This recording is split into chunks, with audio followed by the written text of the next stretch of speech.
The answer is yes. They do get richer. But I think it goes a little bit deeper than that. Growing up in the 90s and even the 2000s, my family weren't exactly well off. We didn't have a whole lot of expendable income. I am still very grateful for the childhood I had and what my parents provided for me. But, they made it very clear to us how much money they spent when they spent money on us. And I remember just eating a takeaway meal, and dad would tell us this, look, listen, like as we were eating, he would tell us, listen, this cost us like $12. This is a lot of money. And I don't know if his aim was to make us feel bad, but we were very aware of every dollar that our parents spent on us as kids. And to me, that seemed kind of normal. I didn't know another reality until I went to high school. And I went to a private school. I was fortunate enough to get a scholarship, so I didn't have to pay to go to a private school, but I did have to pay for uniforms and textbooks, and they were not cheap. And dad reminded me almost what felt like every week about how much money he spent for me to go to this school. And this was the first time I had been exposed to wealthy people, because a lot of the boys at this school were from very, very wealthy, affluent families. And that was such a foreign world for me, right? And I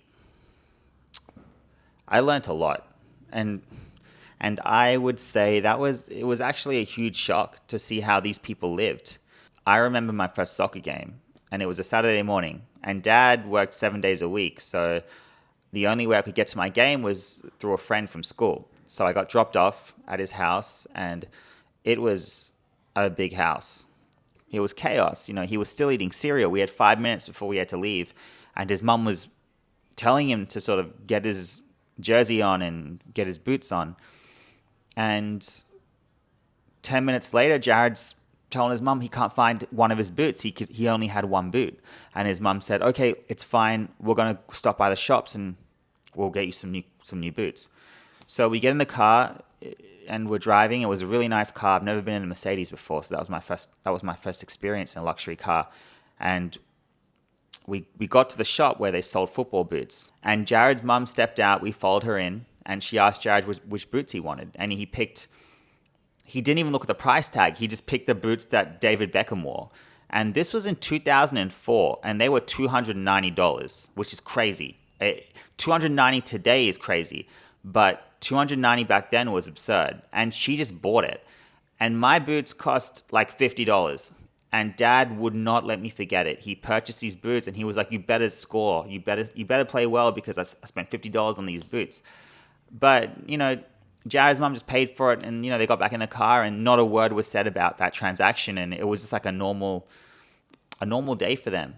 And that experience didn't really speak to me until, I would say, 5 or 6 years ago. I look back on it, and I remember it so clearly. And I've got a lot of experiences as a teenager, but I don't know why that stuck with me so much. It was so shocking. And it's because, for that family, and I would say for a lot of wealthy people, they still have problems, but their problems are bigger than money, if that makes sense. And a lot of the middle class, I would say, have problems stemmed around paying bills or, their finances. And for them, these weren't problems. Just to give you an example, every single time something happened to me as a child, my first instinct would be, how much is this going to cost to fix? Whereas my friends from school didn't have that instinct. If there was a problem, they would be like, what's the worst case scenario? Money wouldn't really come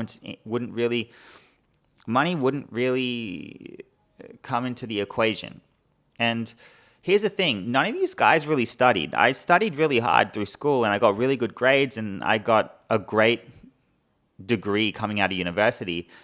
I'm going to use Jared because we were friends all through school, but he didn't really work that hard. He never did his homework on time. He handed in assignments late. I think he was just getting C's. And he got out of school. I didn't see him for a while, and I saw him 4 years later. And that wasn't that long a time. He was 21, and he had a Porsche. And I was at uni studying, and he was working at some company with a Porsche. These people were wealthy and stayed wealthy because their minds were constructed this way. They saw life this way, that money wasn't the problem, money was always there. And when you always have that foundation where money is always there, it tends to keep coming to you.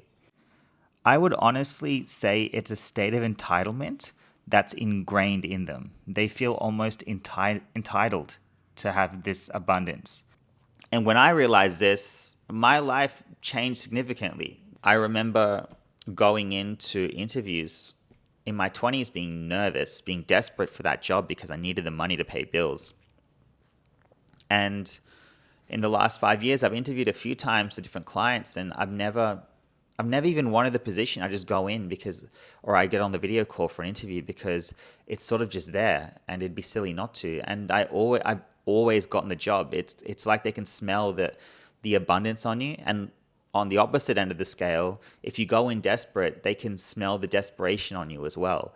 And it might be obvious for you watching that this is how you should live life, but for me, having grown up in such a scarcity mindset, I had to discover this really quite recently. I would say I did not know, and I hung out with a lot of school friends that were very wealthy. I never understood why they could just get away with so much and not work hard, at least academically, and still be very successful. A lot of my friends didn't get good grades, and they're all doing great. I learned a lot about the way they think, and this is the thing, they don't even know how they think because they're so used to it. And I had to really deconstruct the way they think and understand why their view towards the world was so different to mine, and why they tend to attract such good opportunities compared to what I was attracting. And a really big thing that I picked up was we are taught that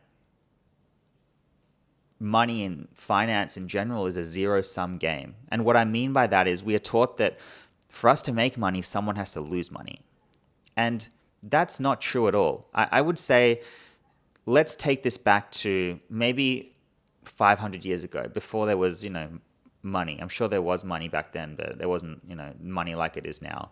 And if you were a farmer and someone gave you an apple seed, you would plant that apple seed, and it would grow into an apple tree, and it would give you apples with hundreds of more seeds.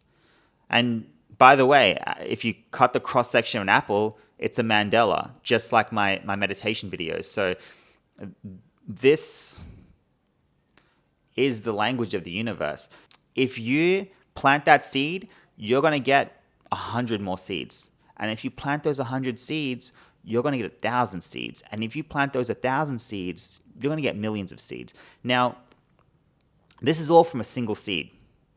And money is not that different. I mean, they have you believe there's a limited supply, but they're printing it out whenever they feel like it. Let's be clear, we live in a debt-based system.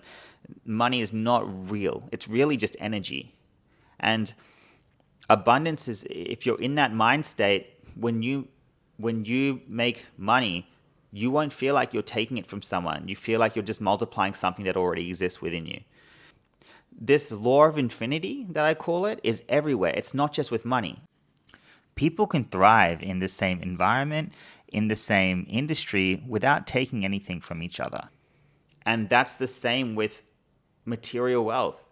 You can make as much money as the next person, and there's no need to take it out of their pocket. It's very much like a chicken and the egg scenario.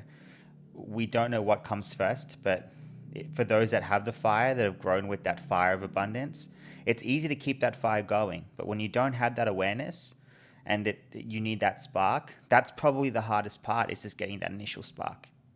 There's a Bob Marley quote that didn't hit home for me until I was well into my late 20s. And I rephrase, this is not the exact quote, but he said, some people are so poor that all they have is money. And it's such a deep quote on so many levels. And once you understand it, you understand that wealth has very little to do with money, and it has more to do with so many other aspects of life. I mean, wealth is time. Wealth is your health. Wealth is your mind. Wealth is happiness. Wealth is your family, wealth is your friends, wealth is love. If you have all of these things, money is just a natural byproduct. And that's the thing. A lot of you people watching this have these things. If you are aware of it and you show gratitude towards it, you're sparking that abundance within you. I don't know if you watched my previous video on my 10 days of Vipassana, but when I came out, I had $19 in my account, but I specifically felt very wealthy because I could stay at my parents' house and my mum would cook me anything I wanted. And that's more than most people in the world, 99% of people in the world, I would say. And that was the spark I needed to feel wealthy. Just to have a roof over my head and just to have a meal every night was a phenomenal feeling. And it's what sparked this feeling of I have it all already. And money is completely irrelevant to that. Just remember the government, the media, these big multinational corporations, it's in their best interest to serve up this narrative that we live in scarcity. And they lower our vibration by making us fight for scraps at the bottom of the food chain. And it's important that we rise above that. It's important that whatever we do in our work, in our businesses, we seek to serve our fellow human. We seek to make the earth and humanity a better place. And by doing that, abundance, whatever form that comes in, is a byproduct. It may be health, it may be money, it may be love, it may be time, whatever it is, abundance still comes. And whenever you have one of these things, you can build on it. So, health, time, money, love, all these things link, and you can leverage one to get more of the other. And that's sort of how you build. It's not an overnight process. And because of the way we're conditioned, it's very easy to fall into the trap of going back to that scarcity mindset.